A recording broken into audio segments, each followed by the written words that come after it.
तो अगर आपकी लेग्स की स्किन भी ऐसी ड्राई है, थिक है, बहुत ज़्यादा रफ है, स्केली है, तो इस कंडीशन को हम कहते हैं इक्थियोसिस वल्गैरिस, या इसे हम बोलते हैं फिश स्किन डिजीज़, क्योंकि इसमें जो आपकी स्किन है उसकी अपीयरेंस जैसे फ़िश की स्किन होती है वैसी हो जाती है। अब ये क्यों होता है? सबसे पहली बात तो ये इसलिए नहीं होता कि आप अपनी स्किन को मॉइस्चराइज नहीं कर रहे हैं, ऐसा बिल्कुल भी इसका कारण नहीं है।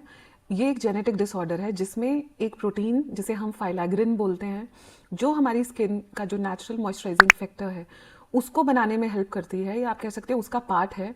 उसमें कुछ म्यूटेशंस की वजह से, उसमें कुछ प्रॉब्लम्स की वजह से वो अपना काम अच्छे से नहीं कर पाती, तो जो हमारी स्किन है वो अच्छे से मॉइस्चराइज नहीं रह पाती, वो मॉइस्चर को ज़्यादा देर तक होल्ड नहीं कर पाती, जिसकी वजह से क्या होता है कि जो स्किन के सेल्स हैं वो जो नॉर्मली शेड होते हैं वो नहीं हो पाते, तो डेड सेल्स भी इकट्ठे हो जाते हैं आपकी स्किन पे, तो आपकी स्किन बहुत थिक हो जाती है, बहुत ड्राई हो जाती है, बहुत रफ होती है, बहुत ज़्यादा स्केली हो जाती है। आप जितना भी मॉइस्चराइज़र अप्लाई करते हैं तो that is just waste of an exercise, क्योंकि जो डेड सेल्स का बिल्डअप इकट्ठा हो गया है आपकी स्किन पे, पहले उनका हटना ज़रूरी है। तो इसीलिए इसमें आपको वो इंग्रेडिएंट्स यूज़ करने होते हैं जो आपकी स्किन को एक्सफोलिएट भी करते हैं, यानी कि उन डेड सेल्स को हटाते हैं gently, and at the same time आपकी स्किन को मॉइस्चराइज भी करते हैं, जैसे कि यूरिया है, लैक्टिक एसिड है और सेरामाइड्स हैं।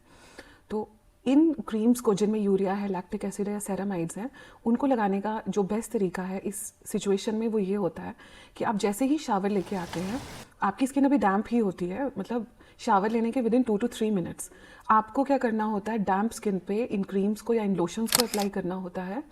ताकि वो जो मॉइस्चर है वो लॉक हो जाए, और उसके ऊपर से आप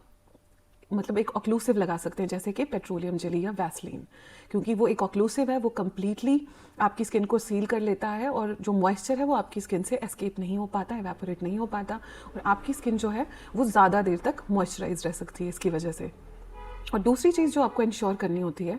कि आपको किसी भी तरह की जो हार्ड स्क्रब्स होते हैं, या मतलब हार्ड एक्सफोलिएटिंग ग्लव्स होते हैं या लूफाज होते हैं, वो आपको बिल्कुल भी यूज़ नहीं करने हैं, क्योंकि वो आपके स्किन के बैरियर को डैमेज कर लेंगे, जिसकी वजह से क्या होगा कि आपका बैरियर कॉम्प्रोमाइज़ हो जाएगा, स्किन और ज़्यादा ड्राई हो जाएगी, और इन्फेक्शन भी आपको हो सकते हैं। तो this is how you fix it.